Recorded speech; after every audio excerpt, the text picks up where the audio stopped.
Desde pequeno, Lucas tinha medo de espelhos. Não era só uma sensação desconfortável, mas um temor que crescia em cada reflexão, como se houvesse algo, ou alguém, que ele ainda não conseguia ver, escondido na profundidade do vidro. Ele evitava se encarar por muito tempo e, nas raras vezes em que o fazia, desviava o olhar rapidamente, sentindo-se observado de volta. Aos 27 anos, Lucas se mudou para um apartamento no centro da cidade, um lugar aconchegante e barato, mas com um espelho antigo que ocupava toda a parede do corredor. Parecia preso ao local, como se sempre tivesse pertencido àquela casa. Na primeira noite, Lucas estranhou sua própria imagem, uma duplicação involuntária do seu eu. Tentou ignorar, se convencendo de que o medo era um resquício infantil que já não deveria mais afetá-lo. Ainda assim, o espelho parecia, diferente, até vivo, quase como se o refletisse com um olhar próprio, insondável. Foi na quarta noite que ele ouviu a primeira palavra. Estava escovando os dentes e, ao levantar os olhos, ouviu um sussurro fraco, mas audível, vindo do espelho.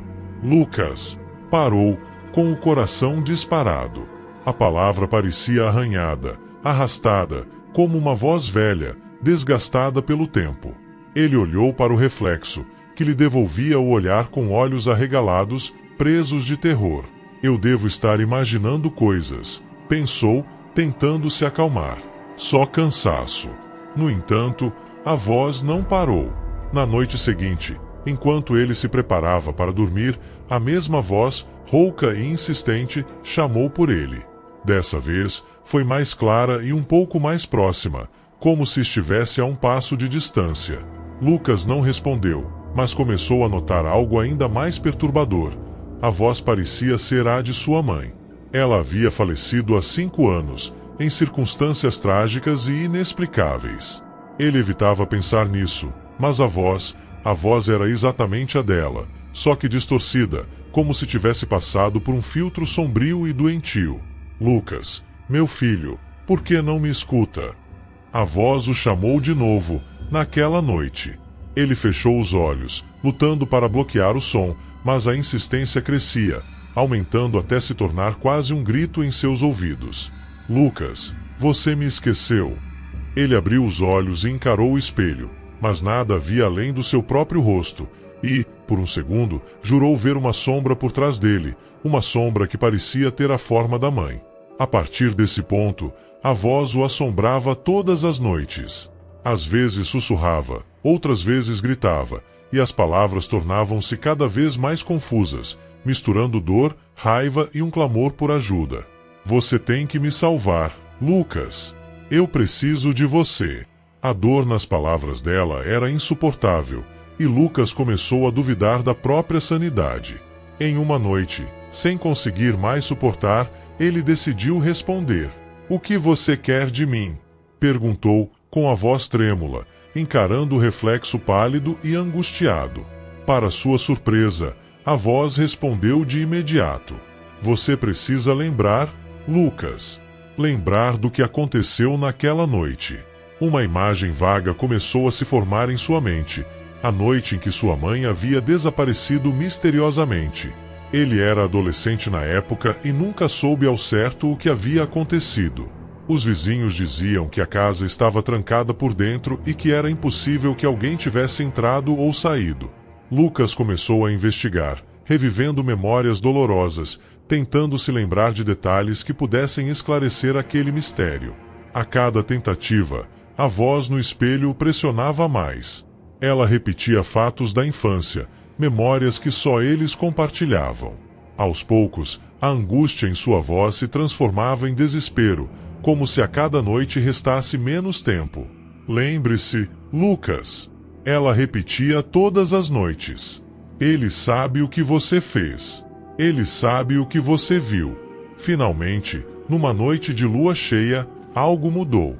A figura no espelho parecia ganhar uma forma mais definida. Não era apenas o reflexo dele. Era outra coisa, que tomava o rosto de sua mãe com traços irreconhecíveis, marcados por uma fúria silenciosa e pelos lábios trêmulos de dor. Você me deixou lá, a figura disse. Você me abandonou naquela noite. E agora, estou aqui para buscar você. Lucas não conseguia desviar o olhar. Ele se viu preso, incapaz de se mover ou de respirar. Memórias reprimidas da infância começaram a fluir. Ele se lembrava de ter visto sua mãe entrar no sótão da casa antiga, onde ela guardava itens que ele não podia ver. Ele se lembrava de ter ficado escondido, com medo, sem ajudá-la quando ela gritou pela última vez. Na época, dissera a si mesmo que era um pesadelo, mas agora sabia que havia fugido, deixando-a sozinha para enfrentar algo indescritível. O espelho começou a embaçar, formando uma espessa neblina por trás do reflexo de Lucas, até que ele mal conseguia ver o próprio rosto. De repente, sua imagem começou a desaparecer e a figura tomou seu lugar, um reflexo distorcido e irreconhecível, mas que ainda era ele. Está na hora de me acompanhar, Lucas, sussurrou a voz, de forma quase apática, fria e calculista. Você não vai mais fugir. E então, a figura estendeu a mão para fora do espelho. Lucas sentiu uma força gelada apertar seu pulso, uma dor paralisante, que o puxava com uma força incontrolável. Ele tentou resistir, mas seus braços e pernas pareciam pesar uma tonelada. Finalmente, ele sentiu-se sendo arrastado para dentro do espelho, para um vazio sem fim.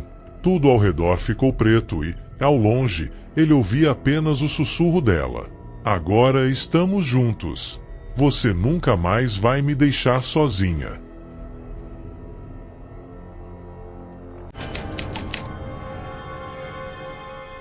Tudo começou como um passeio entre amigos. Eram 5: Ana, Gustavo, Rafael, Lívia e Beatriz. Eles planejavam fazer uma trilha em um parque florestal pouco conhecido, famoso por suas paisagens intocadas e caminhos mais isolados. A ideia de aventura os empolgava, e todos estavam ansiosos para explorar o local. Chegaram cedo e, ao se aproximarem da entrada principal, encontraram uma placa avisando que algumas trilhas eram pouco sinalizadas e que o acesso após o pôr do sol era desaconselhado. Eles riram, considerando aquilo apenas um excesso de cuidado por parte dos responsáveis. O parque parecia pacífico, até silencioso demais. Não havia outros visitantes, o que para eles tornava o passeio ainda mais especial. À medida que avançavam, perceberam que o ambiente mudava. A trilha estreita tornava-se cada vez mais densa e sombria, e as árvores pareciam crescer de forma estranha, enroscando-se umas nas outras como se estivessem vivas. Um vento fraco fazia as folhas sussurrarem em uníssono, e Ana comentou que parecia que alguém os observava. Deve ser só a nossa imaginação, disse Gustavo, tentando aliviar a tensão. Cerca de 1 hora depois, eles chegaram a uma bifurcação que não estava no mapa. Rafael sugeriu que eles voltassem, mas Beatriz, sempre a mais destemida, insistiu em explorar o caminho à esquerda. Decidiram segui-la, mas conforme caminhavam, o ambiente parecia se transformar. As árvores, antes familiares, agora se contorciam em formas grotescas, e a luz do dia começava a desaparecer atrás de uma espessa camada de nuvens. A trilha não tinha fim aparente, era como se cada curva apenas levasse a outra ainda mais distante. Lívia, que até então estava empolgada, começou a sentir-se inquieta. Em certo momento, ela achou ter visto alguém entre as árvores, uma silhueta escura que parecia acompanhá-los de longe. Quando mencionou isso, os outros riram, pensando que fosse uma brincadeira para assustá-los. Mas ao olhar novamente, ela percebeu que a figura estava mais próxima. Só então os outros também notaram. Alguém, ou algo, o seguia. Decidiram apressar o passo, mas a cada curva, o caminho parecia mudar, como se a floresta estivesse reconfigurando a trilha para prendê-los lá. A vegetação parecia mais fechada, e o chão, antes firme, tornara-se arenoso e difícil de pisar, como se estivesse afundando a cada passo. Agora, a figura não estava apenas atrás, mas à frente também, como se cercasse cada um deles. Em pânico, tentaram voltar, mas o caminho já não era o mesmo. Ana segurou o braço de Gustavo, sentindo o medo crescer ao ponto de ela não conseguir mais respirar. Nós não estamos sozinhos aqui, ela sussurrou, sentindo uma presença gelada ao redor deles. A floresta o sufocava, e o silêncio era tão denso que qualquer som parecia ser engolido pelo vazio ao redor. Rafael pegou o celular, tentando encontrar sinal, mas a tela apenas mostrava interferências estranhas, como se algo estivesse interferindo no aparelho. Foi quando ouviram um riso baixo, distante, mas ao mesmo tempo próximo. Um riso que não era humano. Beatriz, apavorada, decidiu correr. Vamos sair daqui. Não importa para onde, mas temos que nos mexer. Ela gritou, e os outros a seguiram, tentando escapar daquela floresta que parecia viva. Eles correram sem rumo, os pulmões queimando, os galhos arranhando os braços e pernas. Mas quanto mais tentavam fugir, mais a trilha se transformava, levando-os de volta ao mesmo ponto, como se estivessem presos em um ciclo sem fim. Finalmente, exaustos, eles pararam, percebendo que estavam de volta à bifurcação onde tudo havia começado. E agora, a silhueta estava ali, parada no meio do caminho, esperando. Era uma figura encapuzada, sem rosto visível, mas com olhos brilhantes que pareciam sondar a alma de cada um deles. Gustavo tentou falar, mas sua voz falhou. Os outros, paralisados de medo, não sabiam o que fazer. A figura deu um passo à frente, e um frio sobrenatural tomou conta do lugar. A escuridão começou a envolvê-los, cada vez mais densa, até que os 5 sentiram-se sendo puxados para dentro da sombra, como se a floresta os engolisse completamente. A última coisa que ouviram foi o sussurro de uma voz gutural. Vocês escolheram este caminho. Agora, serão parte da floresta, para sempre.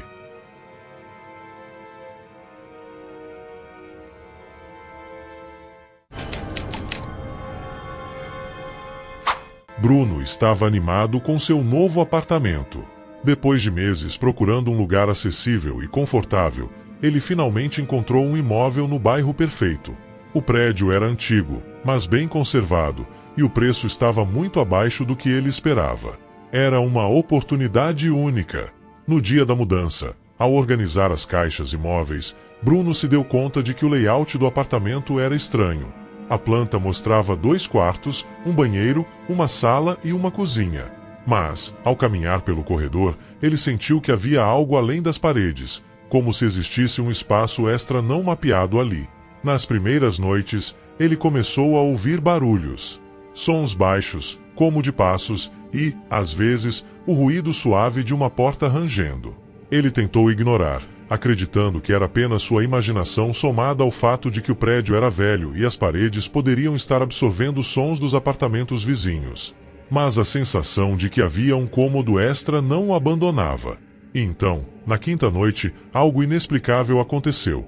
Enquanto caminhava pelo corredor, percebeu uma sombra sutil projetada em uma das paredes, como se a luz estivesse vindo de trás dela. Aproximando-se, notou uma pequena rachadura no gesso. Com curiosidade, ele empurrou a parede, que cedeu com um leve estalo, revelando uma porta escondida. Bruno hesitou, o coração disparado, mas a curiosidade o venceu. Ele girou a maçaneta e abriu a porta com um rangido lento e assustador. O cômodo estava escuro, com um cheiro forte de mofo e poeira. Ao tatear pela parede, encontrou um interruptor. A luz piscou 2 vezes antes de se estabilizar, revelando um quarto antigo e empoeirado, cheio de móveis cobertos com lençóis. Os objetos pareciam ter sido deixados para trás há décadas. Um velho berço, uma comoda com espelho e brinquedos infantis espalhados pelo chão. Cada detalhe indicava que aquele quarto era de uma criança. Ele se aproximou da comoda e notou uma pequena caixinha de música.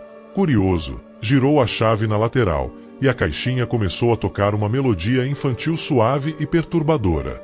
De repente, ouviu um leve sussurro. A voz era baixa, mas claramente dizia: asterisco, asterisco, por que você me deixou aqui? Asterisco, asterisco. Bruno congelou. A voz parecia vir de todas as direções, como se o cômodo estivesse vivo, murmurando seus segredos há muito esquecidos. Olhou ao redor, mas não viu ninguém. Apavorado, saiu correndo, fechando a porta com força. Tentou se convencer de que tudo era fruto de sua imaginação e de que o quarto era apenas um cômodo abandonado, deixado intocado por algum antigo morador. No entanto, a partir daquela noite, o quarto não o deixava em paz. Ele sonhava constantemente com a melodia da caixinha de música e a frase perturbadora: "Por que você me deixou aqui?" Cada vez que acordava, sentia que a pergunta era mais direcionada a ele, como se houvesse algum vínculo entre ele e o passado daquele quarto. Certa madrugada, ao ouvir o som da caixinha de música tocando sozinha, ele decidiu investigar. Abriu a porta com cautela e encontrou o quarto mais iluminado, como se a luz dentro estivesse mais forte. Os brinquedos, antes espalhados, agora estavam organizados e o berço parecia recém-arrumado. Mais perturbador, uma sombra pequena se movia no canto do cômodo, como se uma criança estivesse ali. "Quem está aí?" sussurrou Bruno, com a voz trêmula. A figura se virou lentamente, revelando os contornos de uma menina pequena, com vestido antigo e cabelos longos e escuros. Ela olhava com uma expressão triste, e seus olhos pareciam repletos de uma dor que ele não podia entender. "Você não devia ter aberto a porta", disse a menina, com uma voz frágil e quebradiça. "Agora, estamos presos aqui, juntos." Bruno tentou recuar, mas a porta atrás dele estava trancada. Ele puxou a maçaneta, forçou o corpo contra a madeira, mas era inútil. O cômodo parecia ter se transformado. As paredes pareciam mais próximas, e uma sensação de claustrofobia o envolvia. De repente, ele sentiu algo frio tocando sua mão. Era a menina, com seu olhar vazio e um leve sorriso triste. Ela o guiou até o centro do quarto, e ele percebeu que não conseguia mais resistir. O quarto estava mudando, transformando-se em um lugar sem saída, como se ele estivesse sendo engolido pela própria escuridão do apartamento. A última coisa que ouviu foi a melodia da caixinha de música, que parecia ecoar eternamente nas paredes, enquanto a voz da menina sussurrava em seu ouvido. "Agora somos uma família, Bruno. Você nunca mais estará sozinho."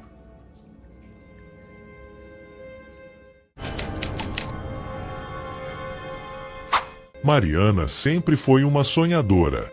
Desde criança, seus sonhos eram vívidos e cheios de aventuras, mundos fantásticos e pessoas que nunca conheceu. Ela esperava ansiosamente pela hora de dormir, quando poderia escapar da rotina cansativa do dia a dia e explorar as paisagens que sua mente criava. No entanto, tudo mudou quando ela começou a ter pesadelos. A princípio, eram apenas fragmentos, sombras indistintas que a perseguiam, mas logo evoluíram para experiências aterrorizantes. Ela sonhava que estava sendo seguida por uma figura encapuzada, com um rosto que nunca conseguia ver, mas que carregava um peso de tristeza. Em algumas noites, a figura se aproximava, e Mariana sentia um frio profundo tomar conta de seu corpo, como se a presença da entidade estivesse drenando sua energia. Foi em uma dessas noites que a realidade começou a se misturar com seus sonhos. Ao acordar, Mariana notou que não apenas se sentia cansada, mas que também havia algo errado. Havia uma sensação de perda, como se algo precioso tivesse sido tirado dela. Ela se levantou, foi até o espelho e olhou para seu reflexo. Havia um vazio em seus olhos, uma falta de brilho que a assustava. Nos dias seguintes, seus pesadelos se tornaram mais frequentes e intensos. Ela acordava gritando, com a sensação de que a figura encapuzada estava mais perto a cada noite. O cansaço começou a afetar sua vida diária, e seu trabalho foi prejudicado. O que antes era uma alegria, agora se tornará um fardo. Mariana decidiu que precisava fazer algo. Uma noite, enquanto navegava pela internet, encontrou um fórum sobre sonhos e experiências sobrenaturais. Havia uma seção dedicada a ladrões de sonhos, seres que, segundo as histórias, se alimentavam dos sonhos das pessoas. Aquilo a intrigou. Será que a figura em seus pesadelos era um desses seres? O mais inquietante era a descrição que muitos usuários faziam. Eles eram atraídos por aqueles que tinham sonhos vívidos e eram conhecidos por deixar suas vítimas exaustas, tanto física quanto emocionalmente. Determinada a enfrentar seu medo, Mariana decidiu que na próxima noite tentaria confrontar a figura. Com isso em mente, preparou-se para dormir, fazendo uma pequena cerimônia para se proteger. Acendeu uma vela, colocou cristais ao redor da cama e repetiu um mantra que havia lido. Quando finalmente se deitou, sentiu um misto de ansiedade e determinação. Naquela noite, ela se viu em um sonho lúcido. O ambiente era o mesmo de sempre, uma floresta sombria, com árvores altas e um nevoeiro espesso. A figura encapuzada apareceu, e Mariana sentiu que era a hora de agir. "Quem é você?" gritou, com mais coragem do que nunca. A figura parou e lentamente levantou a cabeça, revelando um rosto sem feições, uma superfície lisa e pálida. Uma voz suave, quase um sussurro, ecoou: "Eu sou aquele que dá vida aos sonhos. Mas, com isso, venho para coletar o que me pertence." Mariana, tomada pela raiva, respondeu: "Eu não vou deixar você me levar. Meus sonhos são meus." A figura pareceu hesitar, e, por um momento, o vazio em seu rosto parecia se preencher com uma emoção. A voz continuou: "O que você considera como sonho, eu vejo como alimento. Você não percebe que está se perdendo em suas próprias ilusões?" Mariana sentiu um frio correr por sua espinha. As palavras da figura a atingiram como uma verdade inquietante. Será que ela estava se deixando consumir por seus próprios sonhos, esquecendo a vida real? Desesperada, decidiu lutar. Concentrou-se na luz da vela que havia acendido antes de dormir, usando-a como um foco de poder. A figura começou a recuar, seu corpo esmaecendo como fumaça, mas ela não desistiu. Ela se lembrou dos momentos felizes da vida real, suas amizades, suas conquistas, suas memórias. Com cada pensamento, a figura enfraquecia mais. "Você não pode me prender", disse Mariana, com determinação. "Eu sou mais do que isso." Com um último grito, ela lançou a luz em direção à figura. Um brilho intenso iluminou a floresta e, naquele instante, tudo começou a desmoronar. O ambiente se fragmentou em pedaços e Mariana sentiu-se sendo puxada de volta para a realidade. Quando acordou, estava em sua cama, coberta de suor, mas havia algo diferente. O peso em seu peito havia desaparecido. A sensação de cansaço extremo ainda estava ali, mas sua mente parecia mais clara. Mariana se sentou e olhou para o espelho. Agora, havia uma centelha de vida em seus olhos, algo que não via há semanas. Nos dias seguintes, ela começou a se reerguer. Acordava mais revigorada, e sua energia lentamente retornava. Os pesadelos haviam diminuído, e a figura encapuzada parecia ter desaparecido. Mas, no fundo de sua mente, ela sabia que aquilo não era um fim. Naquela noite, enquanto se preparava para dormir, uma sombra se moveu rapidamente atrás dela, mas, ao olhar para o espelho, nada estava lá. Apenas seu reflexo, mas com um olhar mais penetrante.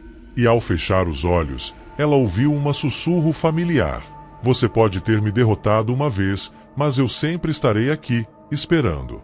Mariana acordou com um sobressalto, o coração acelerado, mas, dessa vez, sentiu que estava pronta para enfrentar o que quer que viesse. Com uma nova determinação, ela sussurrou para a escuridão: "Eu não vou mais deixar você me controlar."